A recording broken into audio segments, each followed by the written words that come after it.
C'est parti pour l'introduction, mon cher Macquart. Tu es le dernier joueur de la soirée. Parti.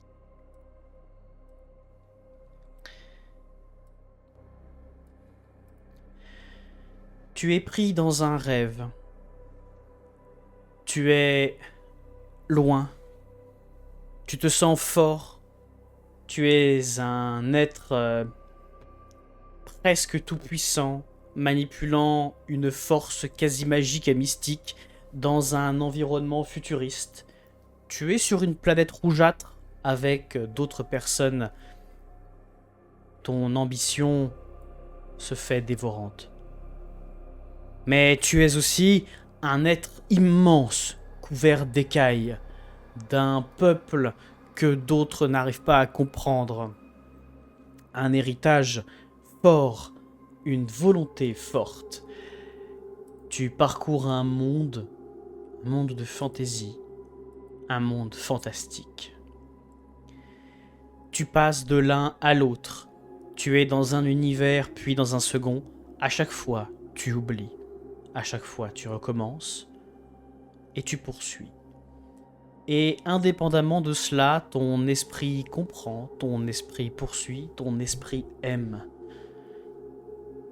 Et dans cette valse ininterrompue, tu te sens bien. Jusqu'à ce qu'une vision ne vienne tout chambouler. Cette vision, c'est celle-ci. Tout d'abord, tu crois apercevoir de grandes montagnes noires. Puis, de la fumée. Est-ce de l'encre? Et enfin, ton esprit comprend.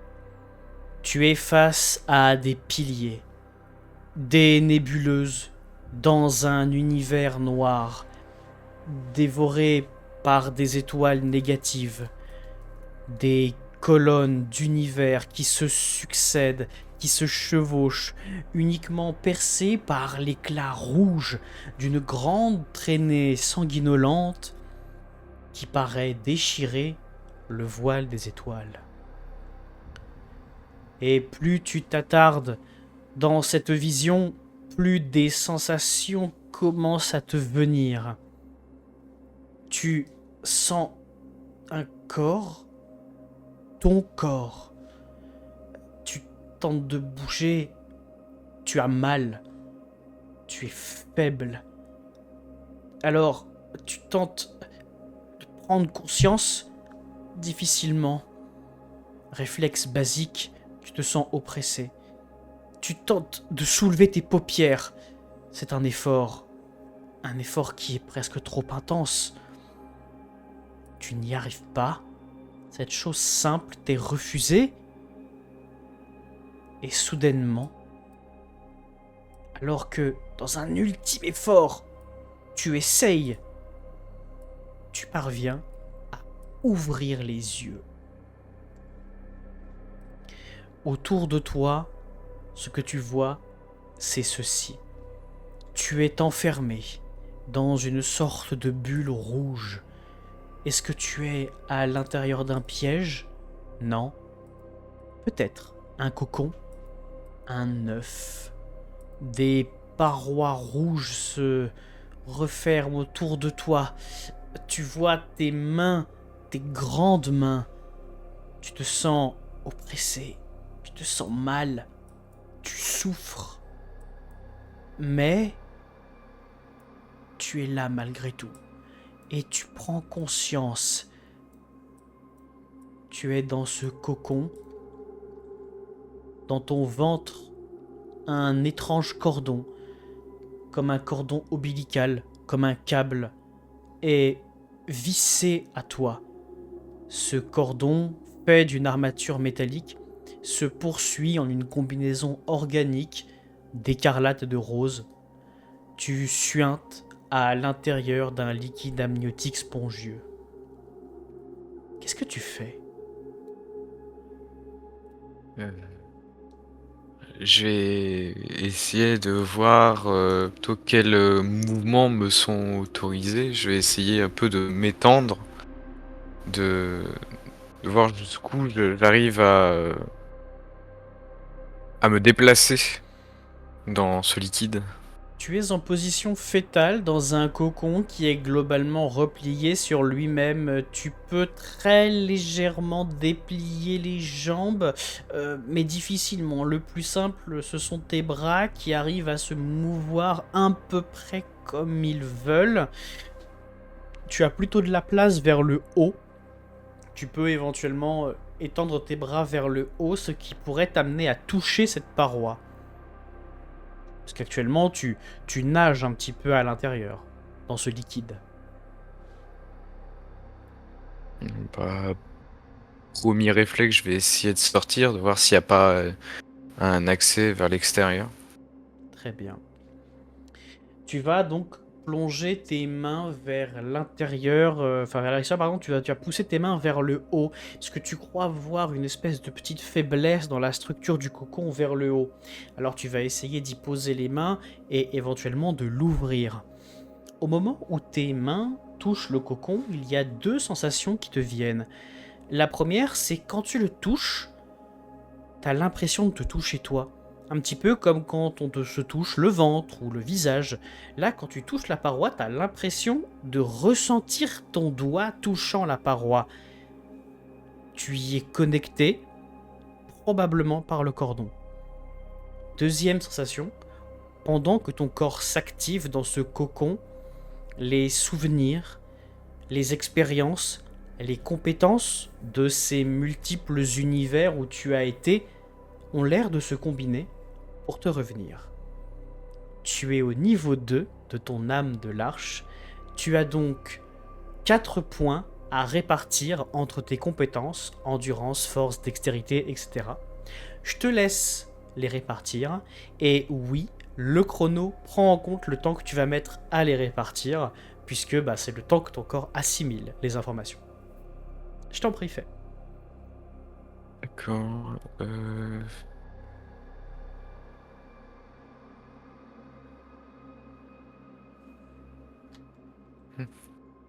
4 points, c'est ça? 4 points. Donc le système est exactement le même que sur Anathème. Là, Bah c'est bon. c'est bon, tu as Oui, fait? j'ai fait. Très bien.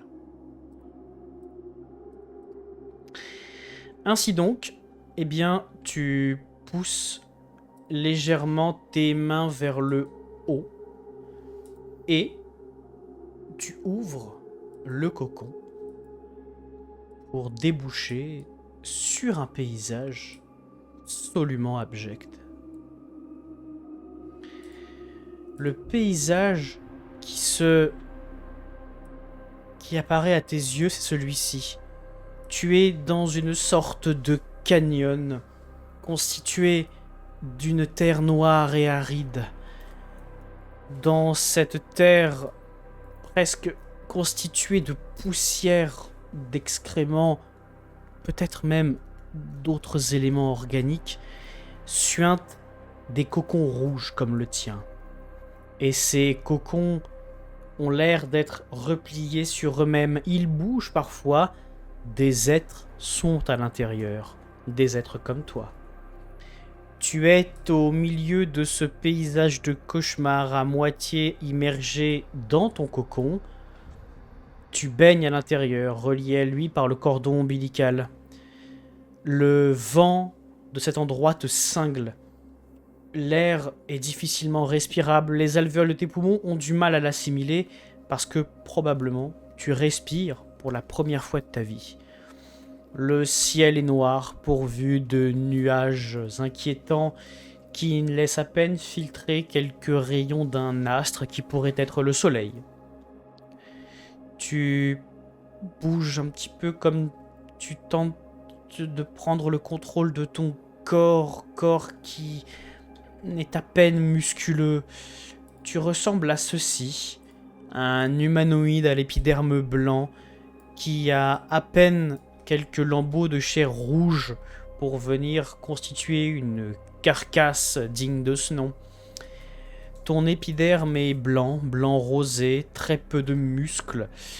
Tu sens que ton corps est une combinaison entre l'organique et peut-être une forme de mécanique qui ne te dit rien. En tout cas, ton corps n'est jamais sorti d'ici, ça c'est une certitude. Alors que fais-tu?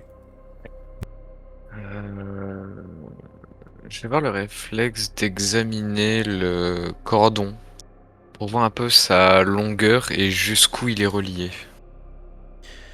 Le cordon est relié jusqu'à la base donc de l'œuf. Tu penses qu'il y a assez de longueur au cordon pour pouvoir très légèrement te mouvoir sur les bords de l'œuf, mais que rapidement tu vas être empêché de bouger puisqu'il est relié à toi. Euh, Du coup, je peux pas en sortir. C'est-à-dire que je serai vraiment au bord, mais en restant à l'intérieur. Tu peux t'asseoir au bord du cocon, donc sortir ton corps, t'asseoir au bord, mais tu peux pas aller plus loin tant que t'as le cordon. Du coup, je vais m'asseoir au bord. Et je vais examiner, du coup, la partie reliée à moi Enfin, la partie qui sort du corps du cordon. D'accord, très bien.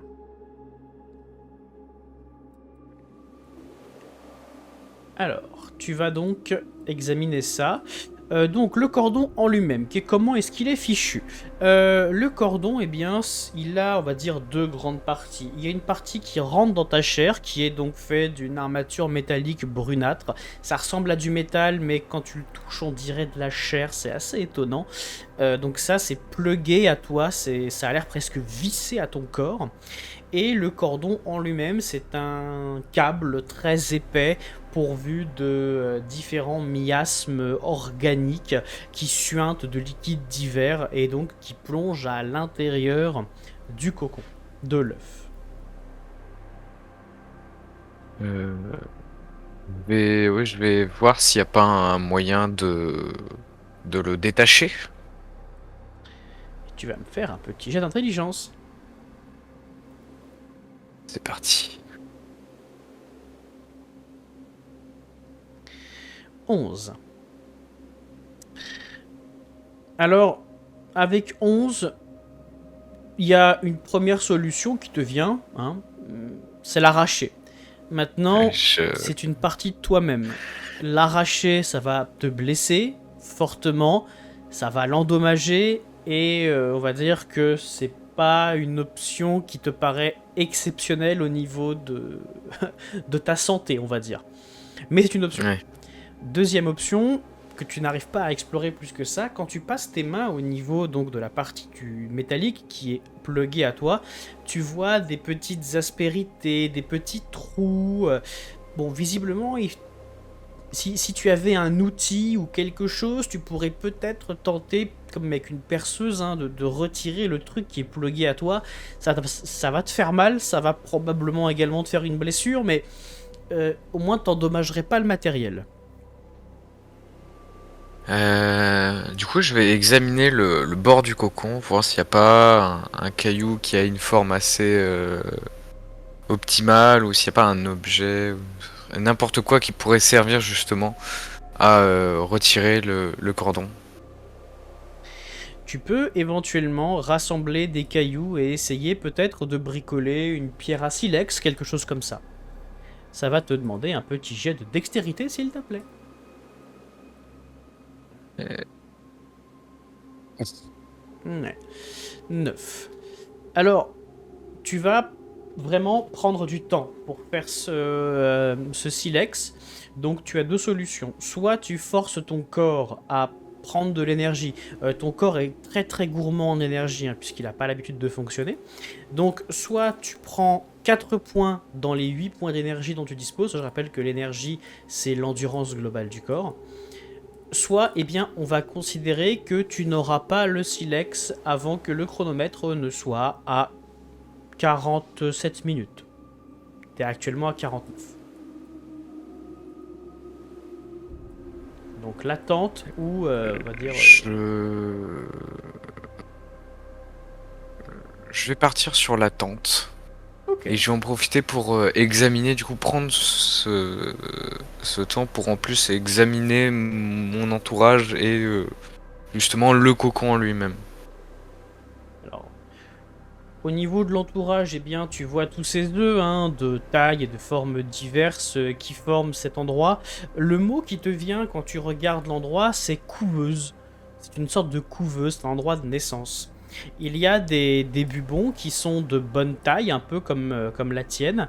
Il y en a des un peu plus gros, et il y en a des beaucoup plus petits, dont deux qui paraissent avoir été éventrés. Ils ont été broyés, détruits. Tu sais pas trop pourquoi. Et ils suppurent du sang. Tu sais pas trop. Il y en a un devant tes yeux ici, mais qui n'est pas complètement formé. Il a l'air de pousser tel un champignon. Il n'y a rien à l'intérieur. Pour l'instant, c'est qu'une boule de chair en train de pousser. D'accord. Et au niveau de ton cocon à toi, difficile de dire plus que je ne t'ai déjà dit. C'est une boule organique qui a l'air d'être faite pour t'accueillir toi. Tu sens cette paroi, cette chair comme étant la tienne. Visiblement, soit ton corps l'a créée pour te protéger, puisque quand tu vois les vents, quand tu vois l'oxygène qui est complètement raréfié ici, tu as besoin d'une protection. Soit tu es né à l'intérieur. D'accord. Ah. Et on va considérer que tu as fait la pierre à silex.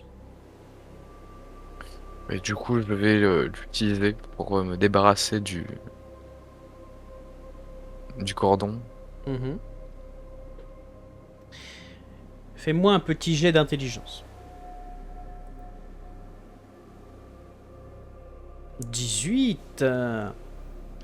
Tu vas poser le silex aux bons endroits. Tu arrives à trouver les bons câbles, les bonnes rainures dans lesquelles l'insérer.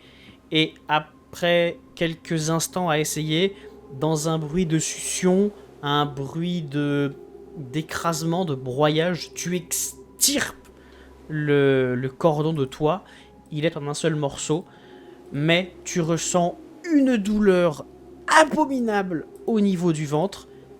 Tu as une hémorragie, donc tu commences à te vider de ton sang, et je t'inflige une blessure moyenne. En revanche, le cordon est intact et il est désormais au fond de ton œuf. Dans ce cas, je vais faire pression sur l'hémorragie pour la minimiser au maximum. Et pour le coup,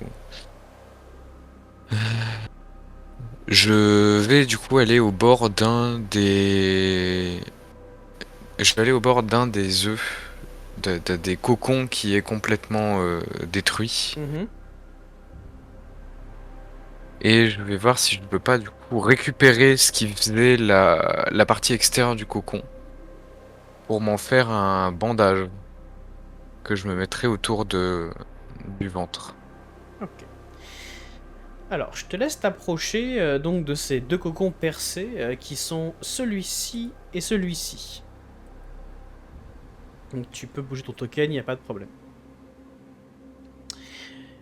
Tu vas donc regarder ces deux cocons et avant même de t'intéresser à ce que tu veux faire, il y a un truc qui déjà t'interpelle.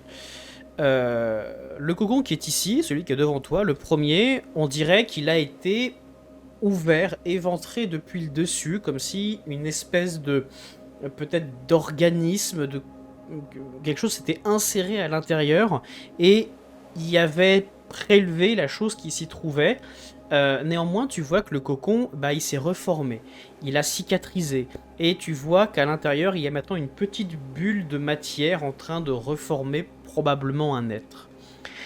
Celui qui est ici, en haut, il ne s'est pas refermé, il est détruit en miettes, et au pied de ce cocon, il y a un cadavre.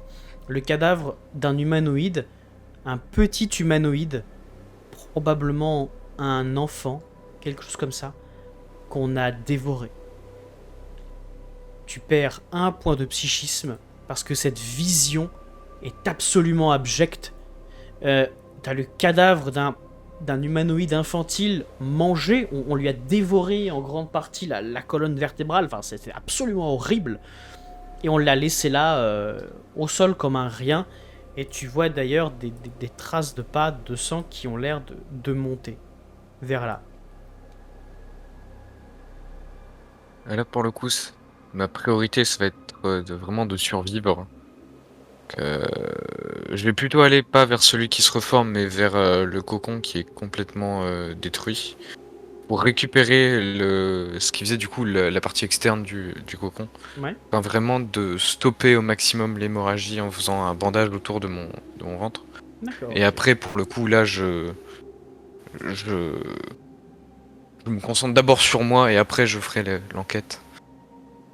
Tu vas donc récupérer presque des bandes de chair organique, tu vas les poser sur toi, t'en faire un bandage, et tu te rends compte qu'en fait ton corps, il a l'air d'assimiler cette chair. Tu la vois qui rentre dans ton épiderme, et tu sens que plus qu'un bandage, c'est des morceaux organiques qui sont venus s'implanter en toi, et tu sens que ton hémorragie vient de s'arrêter.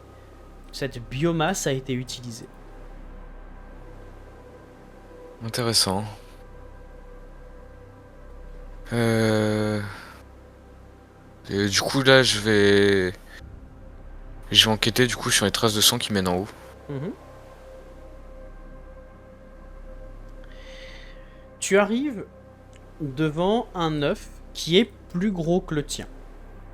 Il est légèrement translucide, donc tu peux t'approcher pour regarder à l'intérieur.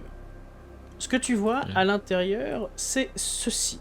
C'est un humanoïde qui te ressemble. Il est plus grand, plus trapu.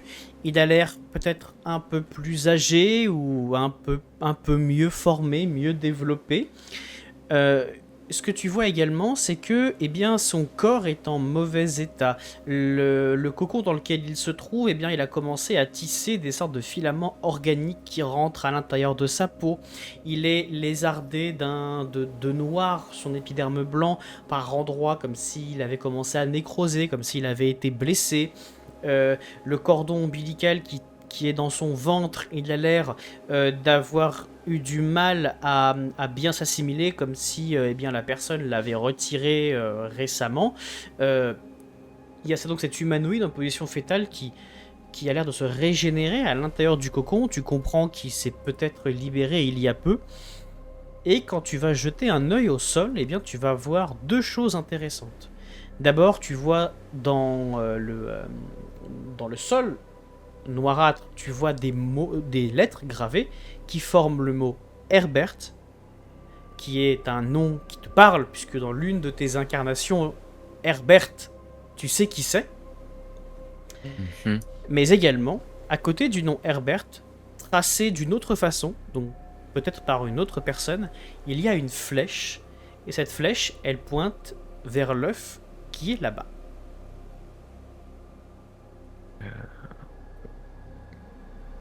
Je vais m'y rendre puisque du coup les souvenirs de Herbert me montrent de quelqu'un comme quelqu'un de très réfléchi et je pense que je ne pose pas vraiment trop de questions quant au fait de suivre les inscriptions. Donc je vais directement aller voir l'endroit qu'indique la flèche. Ok. Donc tu vas te déplacer assez tranquillement. Le sol est entre guillemets confortable, presque un peu chaud en fait, parce que tu es ton organisme est nu ou presque. Veut dire, il y a cette couche d'épiderme qui te forme comme une couche peu de protectrice, mais c'est tout. Tu arrives à avancer, donc tu arrives devant cet œuf qui a l'air de s'être refermé très récemment. À l'intérieur de l'œuf se trouve un humanoïde en mauvais état. Il est un peu moins grand qu'Herbert, il te ressemble un peu plus. Il a un bras cassé, sa peau est lézardée de coupures, nécrosée.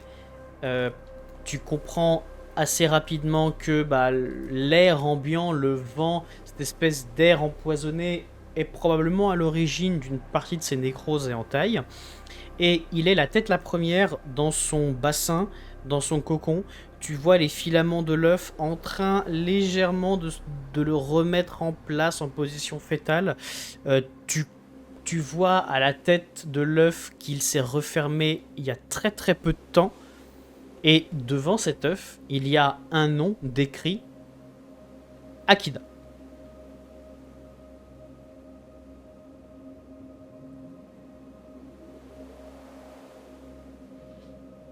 Mais du coup, je suppose que ça me rappelle. Les souvenirs hérités de Makar t'aident à comprendre, en tout cas les Oui. personnes, les âmes qui se trouvaient être Herbert et Akida sont ici. Ce sont ces deux humanoïdes et visiblement Akida s'est réveillé et il a l'air d'être retourné dans son cocon il n'y a pas longtemps. Côté Herbert, tu penses que ça fait quand même déjà un moment qu'il est sorti et qu'il lui aussi il y est re-rentré. T'arrives à déduire que l'air ambiant est un danger et que visiblement vos œufs sont vos meilleures protections. D'ailleurs, tu Oui. pousses un petit peu, ouais, l'air est chargé en particules diverses. T'as peut-être pas beaucoup de temps devant toi. D'accord. Dans ce cas, je pense que je vais me dépêcher un peu plus et la dernière chose que je vais checker ici avant d'explorer légèrement, ce sera les œufs qui sont vraiment de petite taille, comme ceux qui ont été détruits, mais j'essaie d'en trouver un qui est encore intact Mhm. pour voir qu'est-ce que à quoi ressemble l'œuf intact. Enfin, le cocon. Je dis œuf, mais Les deux vont.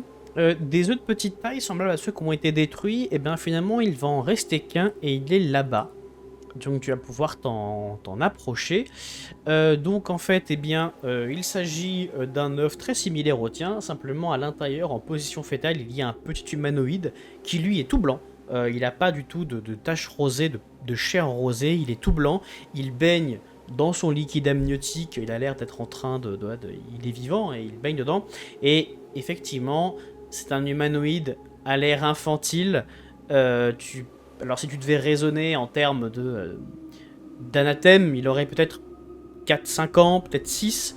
C'est un jeune être. Mhm. Ce qui rend les actes D'accord. que tu vois derrière relativement monstrueux.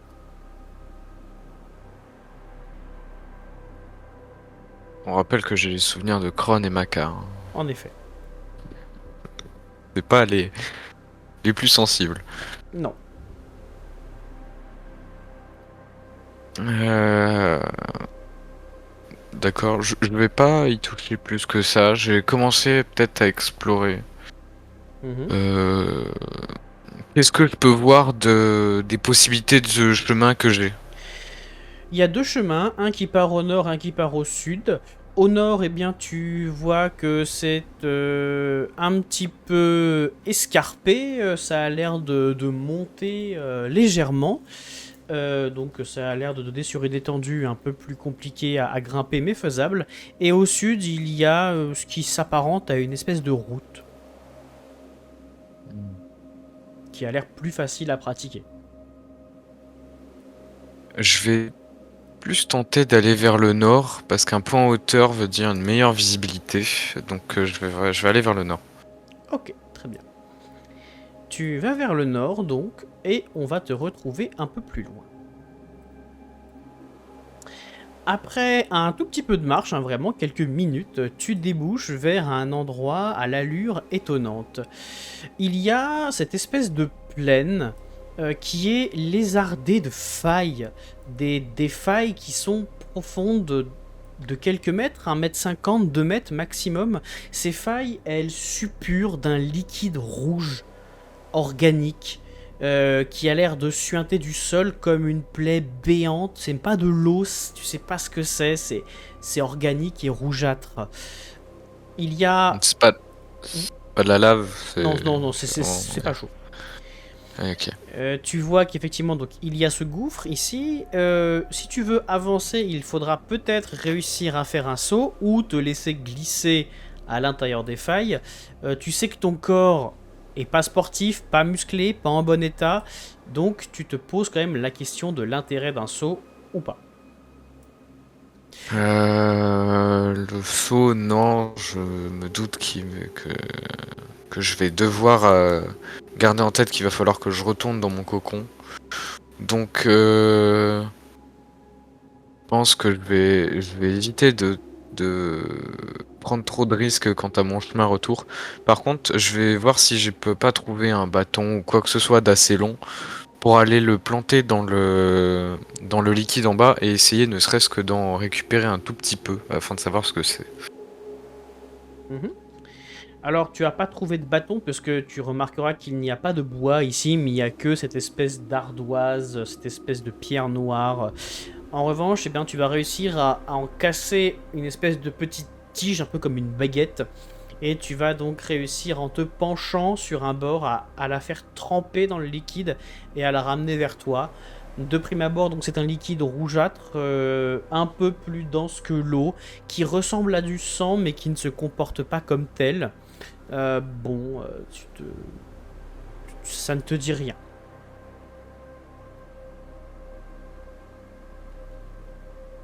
Dans le doute, vu le comportement organique de tout ce qui m'entoure, je vais voir si lorsque le mets au niveau de ma peau, en fait si je l'étale au niveau de ma peau, Mhm.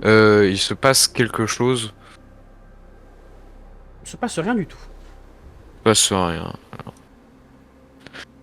Bon, puisqu'on est dans le thème, je vais le goûter. Ok. Tu vas goûter ce liquide. Il a un goût ferreux, un goût que tu n'arriverais pas à définir. Tout ce que tu sens, c'est du fer, un arrière-goût peut-être très âcre, comme s'il envahissait complètement ton palais. Mais à part son goût immonde, bah, il te fait rien de particulier. D'accord. Euh, Est-ce que du coup je suis un peu plus en hauteur par rapport à avant? Oui, un peu, oui. Est-ce que du coup si je regarde en arrière, est-ce que je peux voir un peu plus loin du coup de ce qu'il pourrait y avoir au sud? Tu vois la grande route qui continue au sud et qui a l'air de donner sur une espèce de plaine qui ressemble un peu à celle que tu as devant toi, sans les hauteurs. En revanche, cette plaine-là au sud, c'est un cul-de-sac. Elle donne sur rien. Enfin, il doit y avoir des choses là-bas, mais elle donne sur rien. Donc pour continuer, ce sera au nord. Le sud sera Donc rapidement bloqué. uniquement au nord. Ok. D'ailleurs, côté nord, je te l'ai pas dit, mais tu peux estimer que tu as deux chemins possibles, hein. Tu pourrais continuer plutôt côté nord-ouest ou tu pourrais Ouais. bifurquer vers l'est. Euh, euh, je pense que je vais rebrousser chemin pour l'instant. Mhm. Parce que je me dis que vraiment prendre le chemin nord, c'est beaucoup trop de risques pour chemin retour. Rien ne me garantit que je vais pouvoir faire demi-tour pour retourner dans le cocon. Mhm. Donc du coup, je vais plutôt aller explorer du coup ce qui est à ma disposition pour le moment. Ok, je te laisse rebrousser chemin tranquillement. Et donc tu vas te rendre plutôt vers le sud, c'est ça? Ouais. Ok, très bien. Donc vers le sud, comme attendu, très rapidement, donc tu débouches sur cette route qui est ici. Donc c'est une longue route faite en ardoise. En ardoise, je dis, c'est plutôt pour l'image colorimétrique qu'autre chose. C'est Mhm. plutôt de la terre, de la poussière. Et quand tu y regardes bien, quand tu vois tes pieds s'enfoncer dans cette couche de poussière, de sable, de roche, bah tu vois des êtres. Et tu te rends compte qu'en fait, c'est pas simplement des roches, c'est des êtres humanoïdes, des cadavres, des monceaux de cadavres qui, empilés, compactés, brisés, forment la quasi-asphalte de la route et créent ce sillon serpentin gris qui passe à l'intérieur eh bien, d'une espèce de champ rouge. Les bords sont couverts d'une sorte de mucus, de lichen rougeâtre qui a l'air de s'être répandu tel un parasite, un champignon. Parce que pareil, on va rester sur le principe du, de la baguette. J'ai essayé de voir la réaction au toucher du mucus rouge.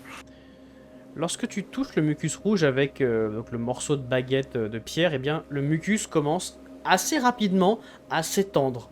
Il est en train de couvrir doucement la baguette, comme s'il cherchait à soit à la consumer complètement, soit à t'atteindre toi. Qu'est-ce que tu fais? Je lâche tout de suite la baguette. Ok. Tu lâches la baguette et tu vois qu'en l'espace de 3 à 4 secondes, le lichen rouge a complètement dévoré la baguette et ne pouvant aller plus loin, eh ben, la baguette elle est presque tirée à l'intérieur du lichen rouge. D'accord. Euh... Le liquide rouge, c'est pas bien. Alors, du coup, je vais continuer. Du coup, si je ne vois rien d'autre en particulier, je vais continuer ma route vers le sud en, À part une route faite de suivant cadavres et le, des champignons rouges, y a rien. en suivant les cadavres. Du coup, Pas de problème. Tu suis donc la route, je te laisse descendre, rien de plus à noter. Et donc tu vas arriver dans la dernière plaine, le fameux cul-de-sac dont je te parlais jusqu'ici. Et là, la situation est étrangement différente. Voilà ce que tu repères. Dans un premier temps, donc, il y a cette grande plaine avec des failles rougeâtres un peu partout qui sont en train bien, de suppurer, de suppurer de diverses façons, comme c'était le cas un peu plus haut. Il y a ces sortes de montagnes qui sont présentes à gauche et qui forment le pourtour de l'endroit. Montagnes qui bien rapidement se révèlent être là également des amoncellements de cadavres. Tu vois des faces humanoïdes figées, nécrosées, leurs yeux fossilisés te fixant peut-être, ou alors c'est une vue de l'esprit, peu importe. Tout ici est finalement un composant, un composable. Il y a plusieurs éléments qui vraiment te touchent. Il y a ici une sorte d'armature métallique pourvue en son centre d'un blob rouge spongieux qui a l'air de légèrement gondoler et d'attendre quelque chose. Au-dessus, là, il y a ce qui s'apparente à une espèce de hublot rouge qui a été déchiqueté. Une large traînée de sang tombe le long de la falaise et a l'air de suivre les pas de cette chose. Cette chose, c'était une créature humanoïde, plus petite que toi. Elle te ressemble vaguement, sans l'épiderme blanc protecteur qui est le tien. Elle a un trou béant dans le ventre, comme si elle s'était arrachée, ou comme si on l'avait arrachée à un endroit.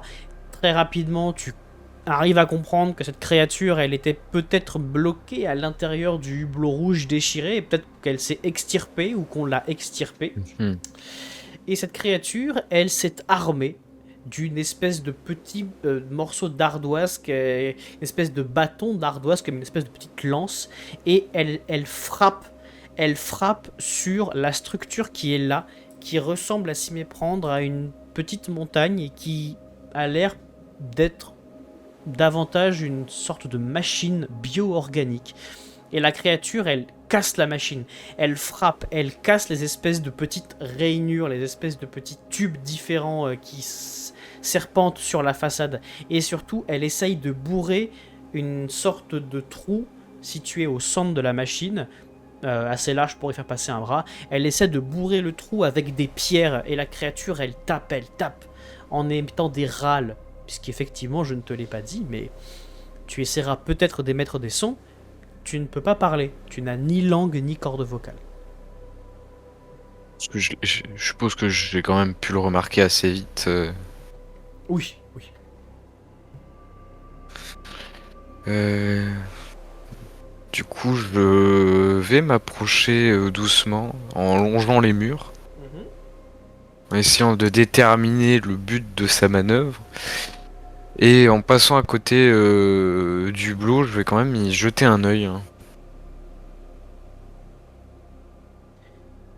Alors, tu vas me faire un petit jet de dés de dextérité, mais avec avantage, puisqu'elle est occupée, donc elle ne cherche pas à attendre du monde.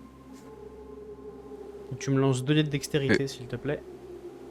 13 et 7, on va garder le 13. Donc tu vas être relativement discret.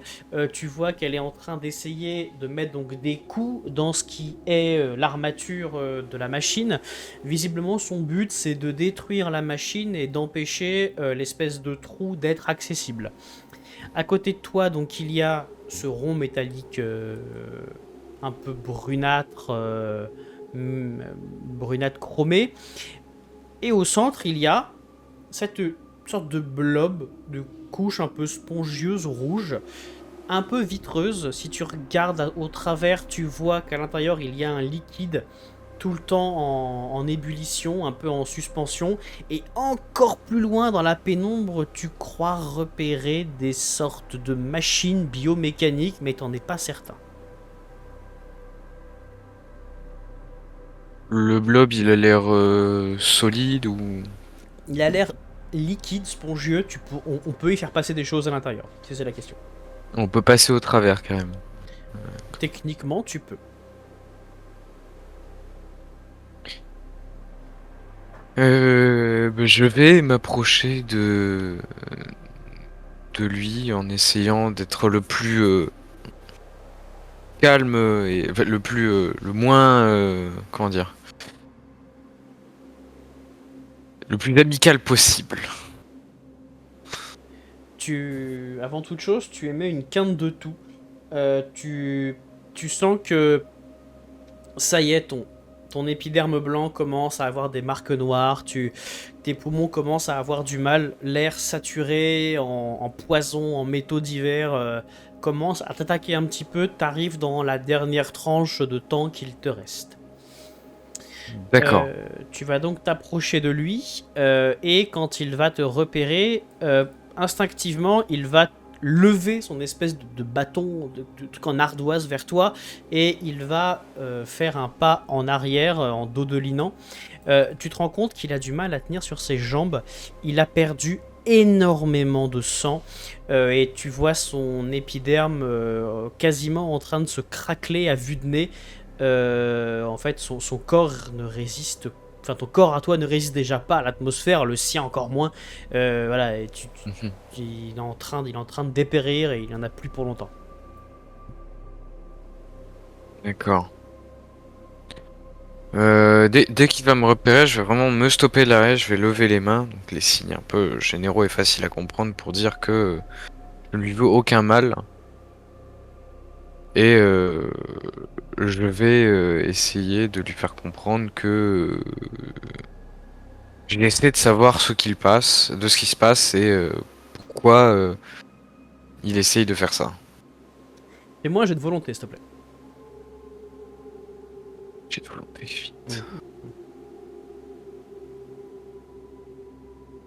Oh, c'est une réussite Oui. critique. C'est une réussite critique. Félicitations. J'ai Alors, appris à parler. alors non. Mais en fait, Ah, non seulement tu vas réussir à lui exprimer ce que tu veux, donc il va comprendre ta question, et en plus tu vas comprendre des choses. Cette créature, quand elle te voit, cet humanoïde, il est apeuré. Il a peur de toi. Non pas parce que non pas parce que tu incarnes un danger physique, mais parce que tu comprends que quand il te voit, il voit pas un danger, il voit une espèce de supérieur. Et instinctivement, ton corps vient t'apporter une réponse. Tu te sens supérieur à lui, comme si tu étais d'une caste supérieure, comme si tu étais mieux né. Cette chose, cette personne, cette créature, tu la méprises. Enfin, instinctivement, ton corps la méprise, peut-être pas, mais ton esprit non, mais ton corps la méprise. Euh, cette créature qui te menace, c'est quasiment une insulte. En tout cas, c'est la pensée qui te traverse que tu balayes rapidement. L'entité, elle, l'humanoïde, tente désespérément de savoir ce qu'il doit faire et comprenant qu'il a plus beaucoup de temps et te voyant peut-être plus fort que lui, il prend son bâton, il tape un peu sur la machine et eh bien ce qu'il te mime, c'est que cette machine doit être détruite, qu'il veut détruire la machine et il fait un geste que tu aurais pu ne pas comprendre, mais réussite critique, tu le comprends. En fait, il te dit qu'il ne veut plus que d'autres gens comme lui meurent pour cette machine.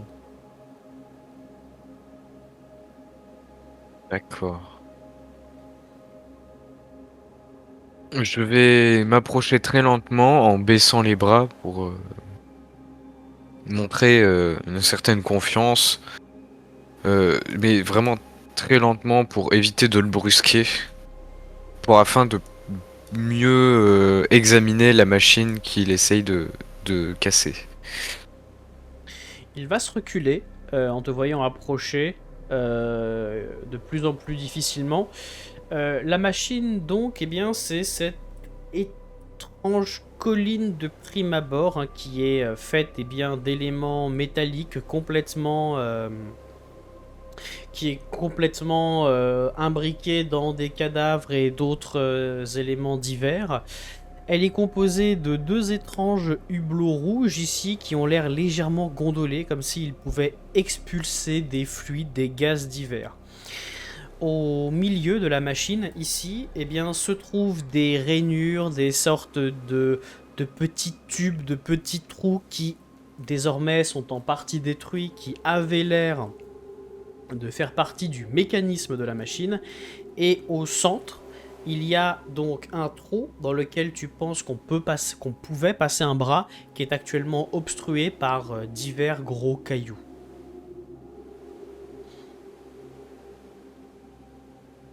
Est-ce que j'arrive à comprendre quoi que ce soit, une certaine suite logique dans le mécanisme qui pourrait faire comprendre son utilité ou son fonctionnement? Fais-moi un jet d'intelligence. Toujours le même. Toujours le même. Ah. 3. Non, malheureusement, il n'y a rien qui te vient. Je peux te faire dépenser, si tu le désires, je peux te faire dépenser 4 points d'énergie pour que ton esprit tente de faire des rapprochements. 4 points d'énergie, c'est beaucoup, c'est la moitié. Ça influe sur le comportement du personnage, L'énergie, sur ses capacités. sur les capacités, tu arrives à 0, tu auras des malus pour la prochaine fois, et surtout, tu risques d'avoir des désavantages à certains dés. Mais tant que j'arrive pas à 0, tout va bien. Tant que tu n'arrives pas à 0, ça va à peu près. Du coup, je vais utiliser les 4 points. Allez. Donc tu passes à Cette 4 cette machine m'a l'air importante. C'est ça. Alors, tu ne comprends pas exactement à quoi elle sert. Par contre, il y a un rapprochement que tu peux faire. Tout à l'heure, quand tu as vu donc les êtres qui semblent être Herbert et Akida, tu as remarqué que Herbert, sur son avant-bras droit, il avait une espèce d'armature métallique brunâtre qui paraissait être tantôt mécanique mais également tantôt organique, comme s'il s'agissait d'un parasite qui avait infiltré son avant-bras droit. Et tu as eu l'air d'avoir l'impression que c'était un rajout, que c'est pas là sur son corps de base, hein, comme si c'était un outil ou quelque chose comme ça. Le corps d'Akida en était dépourvu. Ce que tu comprends globalement, c'est qu'avec ce trou pour un bras, cette machine, elle est peut-être liée à un système de parasitisme, d'outils, enfin peut-être qu'elle sert à transformer des corps. Ce que tu n'arrives pas à comprendre, parce que tu n'as pas encore les infos, c'est pourquoi cet humanoïde te dit qu'il ne veut plus que les siens meurent pour cette machine. Ça, tu comprends pas ce qu'il veut te dire.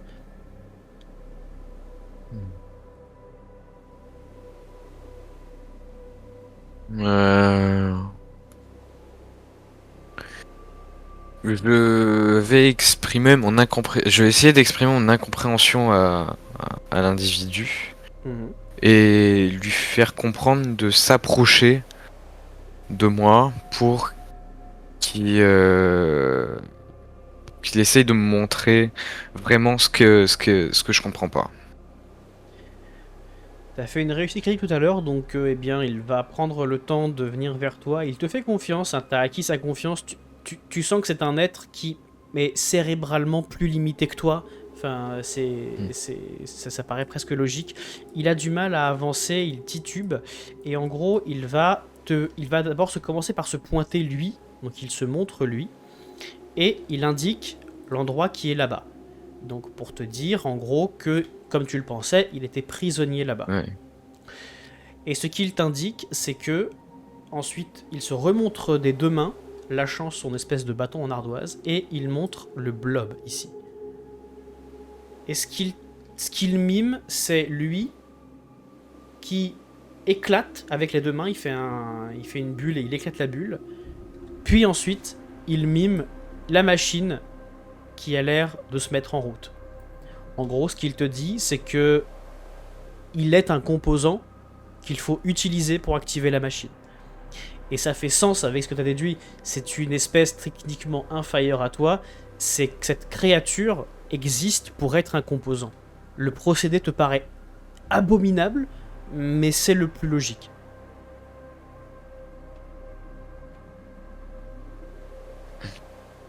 Tu émets à nouveau une quinte de tout, tu frottes un peu tes avant-bras qui commencent à se lacérer des particules qui se trouvent dans l'air. Il te reste plus beaucoup de temps. Et il te reste 13 minutes pour être précis.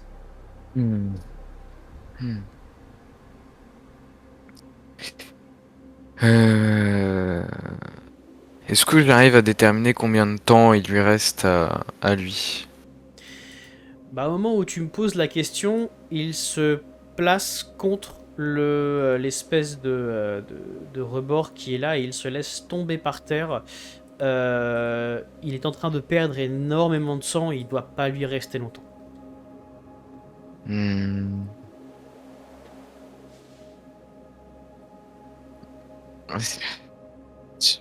Bon, je vais le. Donc il arrive plus à tenir debout là. Il est assis. D'accord. Je vais m'approcher de lui et je vais commencer à le traîner jusqu'au blob. Fais-moi un petit jet de force quand même. Il faudra pas grand chose. Ah putain. 4, 5. Avec 5, en vrai, ça peut le faire. Et donc, tu le tires et il commence à se débattre. Comprenant ce que tu veux faire, il essaie d'émettre des espèces de plaintes, de gémissements. Il secoue la tête, il essaie de te taper les jambes, mais il a pas de force. Et à un moment donné, il tape ta jambe et tu vois son poignet gauche qui se casse tellement il a pas de muscle de force. Et il se plaint et il émet des cris horribles. Il veut pas mourir de base, mais mourir comme ça, encore moins. Je ne peux pas parler, je ne peux rien lui dire. Je vais quand même le faire. Il, il aura sa dernière utilité. Tu vas donc le lancer à l'intérieur du blob. Oui. Tu le lances à l'intérieur du blob et dans un cri de souffrance abominable qui te fait perdre un point de psychisme, la créature est absorbée par le blob. Tu le vois comme dissous par de l'acide en direct. Il est étiré, il est disloqué, détruit. Il se dissipe sous tes yeux. Mais pire que ça, tu vois l'espace d'un instant dans ses yeux, tu vois comme une lumière qui brille et s'éteint. Et en fait, là, tu comprends que tu n'as pas juste disloqué son corps, tu as disloqué le peu de conscience qu'il avait. Et une fois que cet être est mort et a disparu, consommé dans la machine, et bien derrière toi, la grosse machinerie se met à rombir, se met à s'allumer, et visiblement, tu peux l'utiliser. Je vais utiliser la machine. Et du coup, je vais retourner à l'emplacement. Je vais du coup, y mettre mon bras, si j'ai bien compris la manière dont on l'utilise. Tu y mets ton bras. Et quand tu le fais, eh bien, il y a deux images qui viennent. En fait, deux images s'insèrent dans ton esprit, tandis que tu sens des espèces de filaments, des espèces de toiles muqueuses se mettre autour de ton bras. Bras gauche ou bras droit ? Bras droit. Bras droit. Les filaments muqueux se mettent sur ton bras et donc il y a deux images qui apparaissent dans ton esprit. La première image, c'est une image d'une sorte de chose un peu tentaculaire avec des petits appendices qui peuvent s'étirer, etc. La deuxième image, c'est une sorte de pompe que tu pourrais faire s'enfoncer à des endroits avec une sorte de petit réservoir, une sorte de créature avec une trompe qui peut s'élancer et se rétracter. Et tu comprends instinctivement qu'il faut que tu fasses un choix. Tu peux répéter, j'ai pas très bien compris ce que tu m'as dit. Il y a deux choix en images. La première Mhm. image, c'est une sorte de parasite avec des appendices divers comme des tentacules qui peuvent être utilisés pour diverses tâches. Et Mhm. la deuxième image, c'est également un parasite, mais lui, il n'est pourvu que d'une seule trompe qui paraît pouvoir être insérée un peu comme une seringue pour prélever ou prendre des choses. Je vais prendre la trompe. La trompe. Ok. Et donc tu sens une sorte de liquide investir ton bras et subitement tu as une douleur au bras. Tu sens comme des espèces de crocs, de griffes qui se plantent dans ton bras. Par réflexe, c'est de le retirer. Ça dure quelques instants, puis d'un seul coup, la douleur cesse. Tu retires ton bras, et là, tu vois désormais à ton bras droit une sorte de d'armature gris métallisé qui a l'air d'être insérée en toi. C'est à la fois un outil métallique et également une créature vivante. Ce que tu as gagné, c'est ce que j'appelle un parasite d'assimilation qui te permettra à l'avenir, qui permet déjà en fait, ça te permet en fait de prélever des liquides et soit de les garder dans des petites poches stockées dans le parasite, soit de te les intégrer à toi. Et tu as 3 poches dans le parasite. D'accord.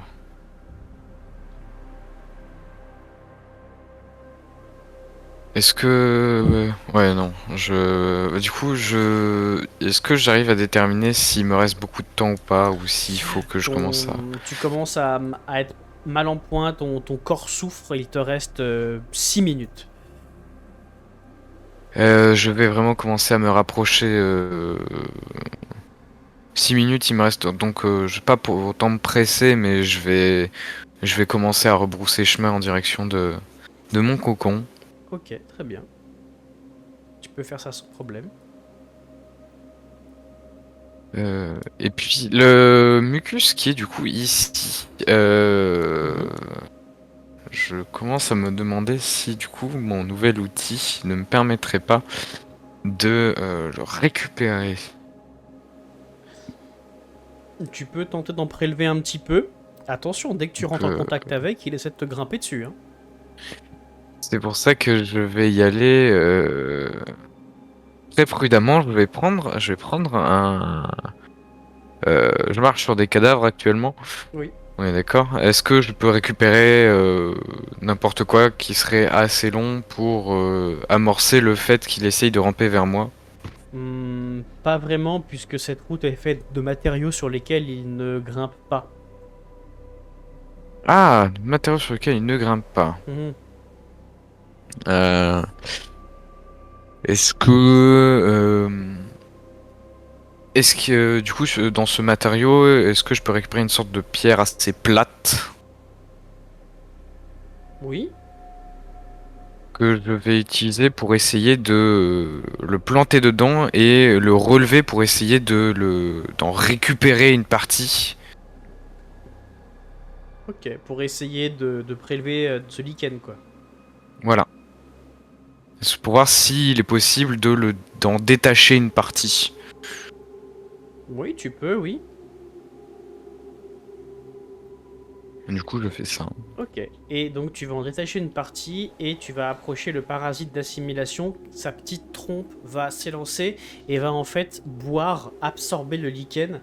Et tu vas voir, tu as 3 fioles intégrées dans ton bras. Désormais, ça fait comme 3 poches. Et dans l'une de ces poches, tu sens le lichen qui a été absorbé. Il te grimpe pas dessus parce qu'il est dans la poche du parasite et pas dans toi. Donc je t'indique que tu as récupéré une poche de lichen. Donc du coup, j'ai le choix entre l'assimiler et l'injecter à quelque chose d'autre. En fait, voilà, le parasite maintient le lichen, peut maintenir jusqu'à 3 liquides, et ces liquides, tu peux en faire deux choses, soit tu les injectes ailleurs, soit tu les injectes dans toi. D'accord. Je vais garder celui-là. Ok. Il me paraît propice à de l'offensif, donc je vais le garder avec moi en toute sécurité. Mhm. Je me demande même si du coup je vais pas en récupérer un deuxième. Deuxième pour Ok. remplir la deuxième poche et en garder une vide au cas où. Ok. C'est noté. Tu en as deux. Et je vais retourner au niveau des cocons. Ça marche. Tu as largement le temps, donc tu prélèves tes deux lichens. Tu retournes au niveau des cocons. Très bien. Tu vas tranquillement pouvoir retourner vers le tien. Il te reste quelques minutes, hein, tu le sais. Peut-être que d'autres s'éveilleront après toi. Est-ce que tu veux leur laisser un message? Quelque chose? Euh,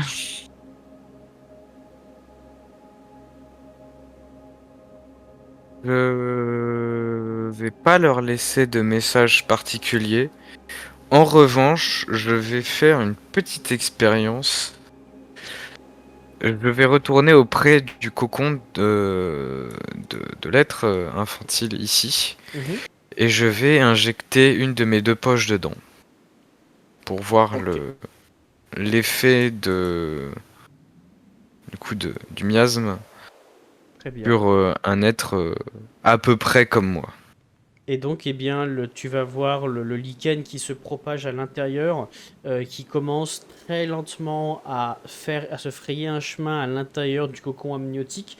Tu vois qu'il se pose sur le corps de l'être de l'enfant. Euh, mais tu te rends compte que donc il s'y colle, il commence à s'y développer, mais c'est lent. C'est très lent et toi tu craches un peu de sang par terre. Tu sens que tu n'auras pas le Hmm. temps de voir ce que ça donne. D'accord.